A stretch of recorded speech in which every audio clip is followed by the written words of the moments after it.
गांव से दूर एक बड़ा जंगल था। उस जंगल में एक सुंदर सी चिड़िया गोरी थी। वह एक अच्छा और सुंदर सी घोंसला बनाकर उसमें रहती थी। वो सबसे स्नेहपूर्ण और प्यार से रहती थी। उसी जंगल में तूतू बोल के एक तोता रहता था। वह ताड़ के पेड़ की छाल को उसका घर बनाकर रहती थी। उसके घर के सामने ही एक बड़ा पेड़ के ऊपर लोहे की तार और लकड़ी से बनाए हुए घोंसले में एक कौवा रहता था। कुछ दिन बाद गोरी उसके सुंदर सी घोंसले में रखे अंडे छोटे छोटे बच्चे हुए। मैं तुम्हें देख के बहुत खुश हूँ। ये बारिश का मौसम जाने के बाद आपके पापा आएंगे, तब तक तुम अच्छे से खाना खाकर बड़े हो जाओ। बोल के खुशी खुशी बच्चों को खाने लाने चली जाती है। बीच में तूतू नजर आती है। क्या बात है गोरी, आज बहुत खुश लग रही हो। हाँ तूतू, मेरे 4 बच्चे हुए, उनको खाना लाने जंगल में जा रही हूँ। ठीक है, जा जा, यह बारिश का मौसम है, तुम्हारे बच्चे फिर बारिश में भीग जाएंगे। सही बोली तूतू, मैं तुम्हें बाद में मिलूंगी। बोल के गोरी खाना लाने उड़ जाती है। तूतू को जाते रास्ते में कौवा बुलाता है, तोतो तोतो। कौवा तोते को बुलाता है। तब तोता इधर उधर देखने लगता है। तूतू इधर देखना। तोता कौवे के पास जाता है। क्या है तूतू, गोरी खुशी खुशी तुमसे क्या बोल रही थी? ईर्ष्या की बुद्धि से तोता ने ये कहा, हाँ, उस गोरी मैम साहब को 4 सुंदर बच्चे हुए बोली। उनको खाने के लिए खाना कहाँ मिलेगा पूछ रही थी। मैंने एक जगह बोला, लेकिन गोरी ने वो जगह का खाना तुम और कौवे खा सकते हैं, हम नहीं बोल रही थी। ये सब उथल पुथल और झूठी बातें गोरी के बारे में कौवे को बोलने लगी। ये सब बातें सुनकर कौवे को गुस्सा आता है। गोरी कितना घमंडी है। इतना ही नहीं, और भी बातें बोली। क्या बोली? तुम सब ताड़ के पेड़ की छाल और लोहे की तार और लकड़ियों से बने घोंसले में रहते हो। मेरा तो सुंदर सा घर है और मेरे लौटने तक घर की देखभाल करना बोली। ये घमंडी गोरी को अच्छा सबक सिखाना पड़ेगा। उसके सुंदर सा घर देखकर हमारा अपमान करेगी क्या? और तोता और कौवा मिलकर गोरी के घर जाते हैं। कौवा, अभी हम गोरी का घर तोड़ने का प्लान ही है ना? उसका घर तोड़ के हमको क्या मिलेगा? वह फिर एक हफ्ते में सुंदर सा घर बनाएगी। फिर अब हम क्या करेंगे? वो गोरी आने तक उसके बच्चों को मार डालेंगे, परंतु हमारे ऊपर नहीं आना।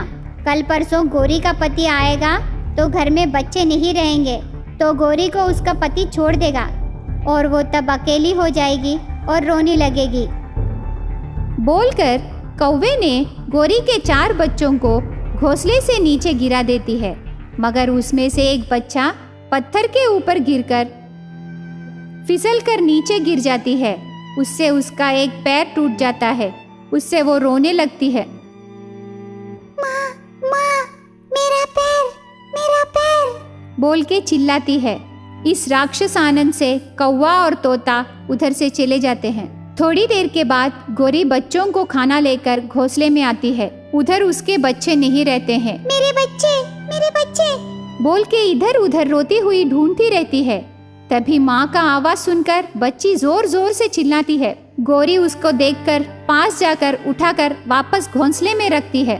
उसमें 3 बच्चे होश खो जाते हैं। यह देखकर गोरी परेशान होकर रोती रहती है। ये सब दूर से पेड़ के ऊपर बैठकर एक गिद्दा देखती रहती है।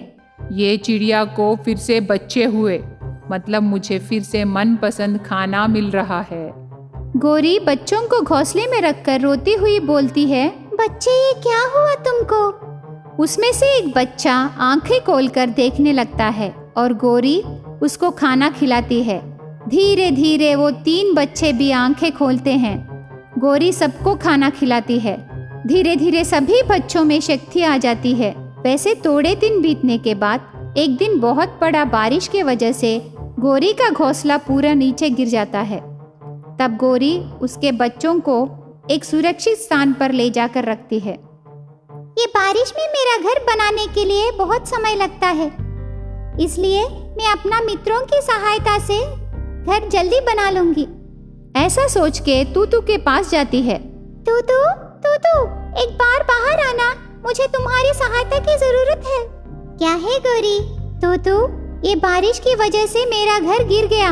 मेरे बच्चे बारिश में भीग रहे हैं। मुझे अपना घर बनाने के लिए तुम्हारी मदद की जरूरत है। अरे रे गौरी, कितनी मुसीबत आ गई तुमको। तुम्हारी मदद करने के लिए मेरी सेहत ठीक नहीं है। मैं अभी बारिश में भीग नहीं सकती। तुम किसी और से सहायता मांगना, मुझसे नहीं होगा। यह सुनकर गौरी वहाँ से कौवे के पास जाती है। कौवा, जरा मेरी मदद करने आओगी? इस बारिश में मेरा घोंसला गिर गया। अगर तुम मेरी मदद करोगी तो मैं अपना घर बना लूंगी, करके पूछती है। यह सुनकर कौवा चौंक जाता है। अरे बाप रे, क्या इसके बच्चे अभी तक जिंदा हैं? अगर वो मुझे देख लिए तो पहचान जाएंगे। मैंने ही उनको खत्म करने की कोशिश की है ना। तुझे पता है ना गौरी, मुझे तुम्हारी तरह सुंदर सा घोंसला बनाना नहीं आता। कौवे की बात सुनकर गौरी वहाँ से चली जाती है। इतनी बड़ी बारिश में भी गौरी खुद अपना घर बनाती है।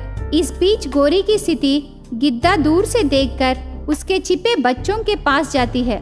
बच्चे सो रहे होते हैं और गौरी घोंसला बनाने के काम में लगी रहती है। गिद्दा यही मौका है सोच के एक एक बच्चे को लेकर चली जाती है। थोड़ी देर के बाद गौरी का घर बन जाता है और बारिश भी कम हो जाती है। अच्छा हुआ मेरा घोंसला बन गया। इतनी ठंड में मेरे बच्चे कांप रहे होते, इसलिए मैं जल्दी जाकर अपने बच्चों को लाकर इधर रख दूंगी। और उधर जाने के बाद बच्चे नहीं हैं। गौरी कांपती हुई, मेरे बच्चे कहाँ चले गए तुम? इधर उधर ढूंढती रहती है। गौरी को उसके बच्चे दिखाई नहीं देते और थोड़ी देर के बाद एक पेड़ के झाड़ के ऊपर उसके बच्चों को गिद्दा खाते हुए देखकर, हे भगवान, ये राक्षस गिद्दा मेरे बच्चों को उठा कर ले आई। अभी मैं क्या करूं भगवान? अगर मेरे पति आकर बच्चों के बारे में पूछेंगे तो मैं क्या बोलूंगी? मेरे बच्चे, मेरे बच्चे। मैं अपने पति को क्या बोलूं? बोल के गौरी रोती रहती है और गिद्दा बच्चों को खाने के बाद वहां से उड़ जाता है। उसके बाद गौरी बच्चों के पास जाकर देखती है तो खून देखकर गौरी रोने लगती है।